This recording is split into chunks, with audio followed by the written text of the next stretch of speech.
Welcome to the Tradies in Business podcast with your hosts Warwick Bidwell and Nicole Cox. Divert your phone and grab a brew as Waz and Nic unpack tips, tales, secrets and stuff-ups from guests both inside and outside your trade, helping educate and inspire you to break the cycle of gut-busting and money stress and create a true trade business. Holy moly, that was a build-up, wasn't it? It was a long pause before the internet said, oh, hang on, you want to do something? Just let me warm up my feet. We are going to do something. Yes, we do need to warm up our feet, and that's a big reason why. You and I have been talking about we refer to it as our winter coat. And essentially what's happened here is both of us have agreed that we'd let go of some of our more proactive regular, what's the word? Help me with the word. Proactive, regular. Yeah, well, we might be emotionally eating, and our practices, our regular practices that keep us well, they're preventative practices, and we've let go of them somewhat.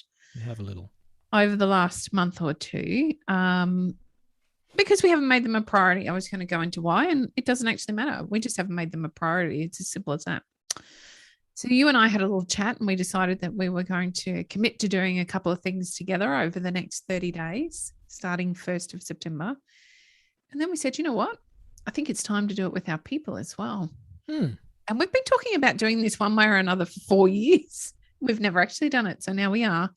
We're going to have a 30-day challenge, listeners, and we'd really like you to join us on our 30-day challenge. And it's got nothing to do with cash flow. Nope. Or marketing, or writing an ebook, or running ads on Facebook. What else do we see online? Probably because we're in that industry, so we get bombarded with all these crap advertisements for challenges to set up your funnels, automate your business, get your cat to do the washing. It's got nothing to do with any of that. We're also not going to help you get your kids to pick up after themselves or stop hitting each other and pulling their hair. Yep. Or leaving the bathroom towels on the floor or drinking out of the toilet. So what we are going to share with you, I guess, partly to keep Coxie and I accountable yes, by making it public, because that's a fantastic way to help us with our own accountability, whatever you're working on, listeners, is make it public. Now, whether public means with friends and family or renting a billboard on the side of the M1, just making it public can really wind up the level of accountability. And so Coxie and I are making our challenge public, and we thought this might be cool for those of you who have perhaps, enjoyed the warmth of your house in winter, mainly because the government's locked you in there. Perhaps, visited the cupboard and the fridge a couple of extra times. Maybe the hips are a little stiff because your couch has a permanent bottom crease in it from where you've spent a lot of time in front of Netflix. What else have we got? The brain, the monkeys are loose in the brain box, flinging stuff everywhere and making a mess because, the mind's got a little overstimulated with some of the stuff going on in recent 18 months. So our challenge is aimed at all of those things and perhaps reining in the beast that is, the winter coat for me, and probably the busy brain. They're probably my two biggest things. Yeah, okay. I think you've nailed it there with the busy brain as well. I would call mine a lack of focus and drive, which is actually really common for me. August is always a bad month for me. I'm not really sure why. It doesn't make any sense. There's no memories. There's no nothing to create it that way. And yet I think it's just the end of winter. I've had enough. I'm feeling frustrated and I'm ready to bust out and get back to life, which is a big part of this challenge. So we're not encouraging you to lose weight. We're not encouraging you to, run a marathon or even walk 5 kilometers. We're actually just encouraging you to take a little bit of time out every day for self-care. And Warwick and I are going to commit to a couple of things each that we're going to do every day in September. And then we've created a list of 15 things, and I'll read them out to you shortly. We've created a list of 15 things that you can help us with this challenge on by choosing one thing every day. Now, you can choose the same thing every day, or you can choose something new, or you can choose a couple. It's totally up to you. But we'd like you to snap a picture, share it on social media, tag us so we get the word out there, and maybe we get more and more tradies particularly, but trade businesses looking at ways to take some time out to take care of themselves, self-care activities, stuff you can do with your family. All of this is meant to be that positive, I guess, tune-up before we roll into the end of the year, because we know what it's like once we hit October. It's all downhill from there really, really quickly. So we're going to use September as our month to regroup. So I personally am committing to moving my body for 30 minutes every single day in September. I even have a holiday in September, and I'm going to do it while I'm on holiday. Wow. Every single day, including Sundays. And I will post it every single day on social media in my stories, in our stories. I am committing to a 5 to 10 minute meditation every single day in September. So every day I will take time out to use my Calm app and sit through a meditation. And I'm actually committing to 6 days a week, careful carb days, we're calling them. Careful carb days. So just, I guess, mindfully eating is probably even a better way for me to term that. But I'll be doing that 6 days a week. My naturopath tells me that even God rested on the 7th day. So if I want to have a rest on the 7th day, I should indulge in that. So that's my commitments for this month as my baseline. They're just my base commitments for this month to try and drive me to, I guess, better health, getting up, moving around, being active, being mindful of where my headspace is at, being mindful of what's actually going into my mouth, moving my body in one shape or another, and pushing my way through ready for October, when I generally start to feel pretty good again. How about you, Warwick? What are you committed to? I'm committing to keeping you accountable on all of yours, Coxie. No, I'm only kidding. I know that you will, though. That's a big reason I said yes, let's do it. Yeah. I have always found a lot of motivation in my levels of discipline. Yes. Throughout my life. And I wasn't always that way. I actually had a period in my life where I drank fairly consistently. I was reasonably grog fit. I I used to eat lots of awesome, tasty food and didn't do a heck of a lot of mobility work around stretching and that sort of stuff to keep my body nimble and flexible. And I didn't really do much gym work at all. So I've always been a bit of an outdoorsman, but I found myself probably 10 years ago now, around the time my daughter was born, feeling a bit pudgy and a bit burned out and not sleeping great, and all the things that go along with it, stress levels, all that sort of stuff. And so those disciplines for me really did transform my life and actually helped me get through some really tough events in my life. So I've probably let those slide and I've gotten a bit comfortable, and we talk about comfort a lot on this show, Coxie. So to get to the point of the question, I'm waffling a little bit. I'm getting back to no snacking between meals. Oh, nice. Because I've slipped into I can hear the voices in the fridge and the pantry calling me in between podcast episodes. We have giggled about that. Rick, look at all the delicious things. And for me, for most people, they go, oh, but that's healthy food. But snacking between meals for me is a great way for me to stay warm in winter. The daily meditation is a fantastic mindfulness practice. So 5 to 10 minute meditation every day. And for me, lift something heavy. I knew that would be on your list. How could you guess, Nicole? I don't know. So resistance training for me is such a fantastic. It has a couple of purposes. It's fantastic for my mental health and my mood, and there's some biochemical reactions that are part of that. But I also just feel good when I pick heavy stuff up and put it down again, and do that multiple times in a 20-minute session, and it makes me look good too. I like what it does to my body shape. Oh, I don't like lifting heavy things. I don't really either. I just like the results.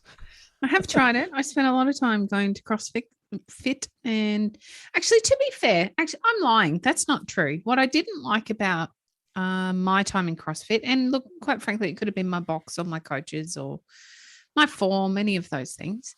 I didn't like to throw your body around stuff. Burpees can go and eat doodles all day, every day. I never want to do another burpee in my life. And then there are some other things like mountain climbers. I actually quite like a plank. I don't mind sit-ups. I don't mind push-ups. But there are some others that invariably would hurt my back and I'd end up injured. And it really put me off. What didn't make me injured, though, was doing some heavy lifting. And I actually did quite enjoy the way it made me feel strong within myself. I'm still not committing to lifting heavy things in September, but I do understand where you're coming from. And it wasn't, I had and still have a lot of fear about turning up for the gym. I'm not thin. I'm not young. And so therefore I tend to get stuck inside myself and get in my own way and prevent myself from doing some of those things. And yet I know that I've made some of the best friendships I've ever had through my time with PT. I've obviously enjoyed the time I put into going to the gym. And I do enjoy the results that it brings. I'm still not doing that this month, but you know what? I'm going to commit to this. And I would only do this because we're on the podcast and I know it'll make me do it. And I'm getting in my own way. I will go to my first Pilates class before the end of September. Nice. I've been dying to go to Pilates forever and I keep getting in my own way. So I'm going to, you heard it here, Amy Jones. I expect that you'll chase me up too. I will go to a Pilates class before the end of September. There's a bonus one. And we have created a list of 15 for you listeners and our members. We'd really like to encourage you to just pick one of these things every day. You can do the same one every day like we've committed to, or you can try something different all the time. We've put some stuff in here that's a bit fun. It's not all exercise.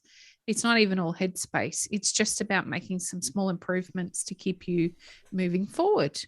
And what we'll do, Coxie, is we'll pop a link in the show notes. Oh, that's so clever. Description on this podcast episode for you to go and download the list of 15. Great idea. So you can go grab that list. And in fact, what we'll do is we'll stick it on our page of free stuff. Yes. So if you go to tradiesinbusiness.com.au/free, really easy to remember. Everyone loves a freebie. So /free after our website, and you can go and find the list of 15 for the 30-day challenge that we're running. I love it. All right, are you ready for your list? They include no snacking between meals. Actually, I don't find that too hard, except on the weekend. Maybe. 5 to 10 minute meditation. I have seen, like you, the power of meditation and what it can actually do to transform lives in a very small period of time. And I just want to reassure everyone again, it's okay and it's actually normal to start meditating and not being able to keep yourself in the meditation. That is normal. It is part of the process. So don't stress if that's you. We have 2 move items here, move for 20 minutes or move for 30 minutes. We understand, particularly in lockdown, etc., it can be challenging to get your body moving. Why not dance around the kitchen? That my kids tell me now as adults that their favorite memories are dancing on my feet when they were little in the kitchen. Or we would go and play cricket in the backyard, or we'd throw the football or the ball or something, or chase the dog around. You can do that for 20 minutes with your eyes shut. It's really easy. Then there's a challenge to move for 30 minutes. Have an alcohol-free day. I'll be having plenty of those in September. I suspect you will be too, Warwick. Yep. A fast food-free day. So many of our tradies, my husband was a big one of these. My sons are very good at this. We'll just grab something on the fly from the petrol station, from a drive-through every single day. We want you to have a couple, or try to, aim to. There's an option to have a fast food free day, including, the chips and things that are at home. Family gratitude sharing. This is an excellent suggestion by Warwick. Maybe you could explain how you use it in your family. The way we do this is nighttime meal, because we make a point of having dinner as a family as often as we possibly can coordinate. And when we do, just during the meal, we just go around the table. What's something you're grateful for today? And everywhere from my 9.5-year-old daughter through to my 75-year-old mum. And we all think of something that we're grateful for in the day. Some days it's just the sun came up. It's a tough day, or I'm alive. And other days it's a big long list because our heart's bursting with gratitude. Mm. But it's a fantastic way for us to end the day, is not end the day on the, oh my gosh. It's ending the day on, yeah, I'm actually grateful for a lot. How about you, Coxie? I start my day every day. I have a book that sits on my desk, and every day I find 3 things I'm grateful for. And my rule for myself, thank you to Super T, is that I can't repeat the same ones I've used before, which means you start looking pretty closely at what there is to be grateful for. I think it's an excellent idea. And I don't think we ever had a family gratitude thing as a family. What we did do, though, at the end of the day was it's very similar in what was your worst experience today, which as parents, can be challenging to get your kids to talk about that stuff. And then what was the best experience of the day? We always finished on the high. And it can be challenging to get anything out of them. And yet it worked well. It just provided a communication. Mm. All right. Next up on the list is stretching for 10 minutes. I love a good stretch. Cats do it all the time. They really do.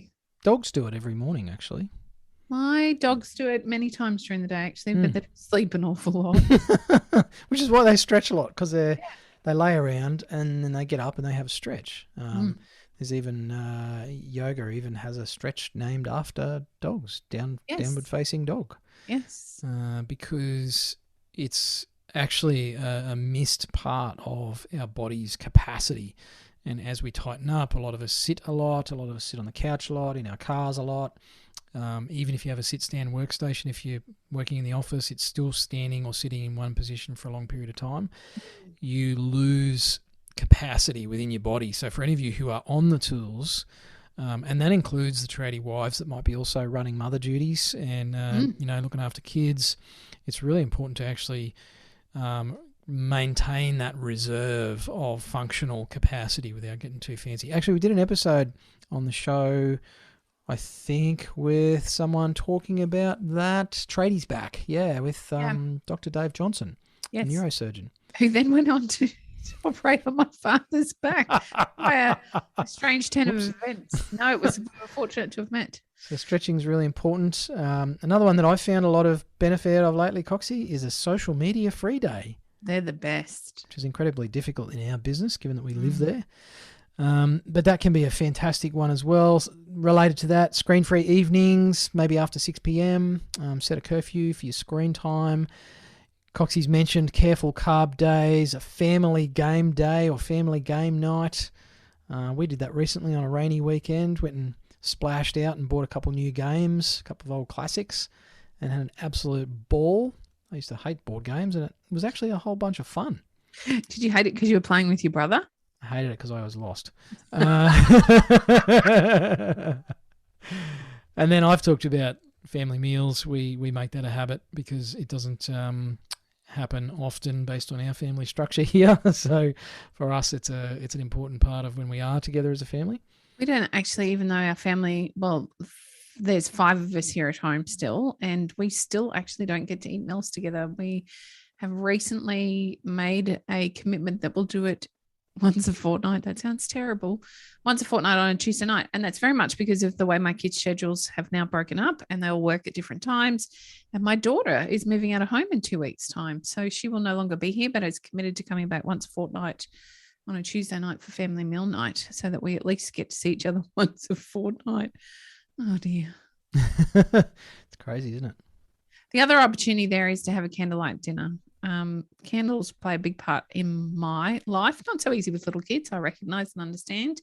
So why not make a bit of a thing of it and have a candlelit dinner with your partner? It doesn't take much to put a few candles on the table. It doesn't have to be a fancy meal. I don't even mind if you get Uber Eats, but just taking some time out to enjoy it via candlelight. It's amazing how it changes the mood. The next one's a bit of a COVID compliant one. You've got to do it in a way that works for you. It may be something that you do together at home. My daughter will regularly give me a facial, or she'll paint my nails. If you can, by all means, go out and get a massage, get a facial, do your nails, get a haircut, something similar that you can do outside of the home if you can. If not, there's always the option to do them at home. We understand that many of you are in lockdown currently. And then the last one's Warwick's favourite.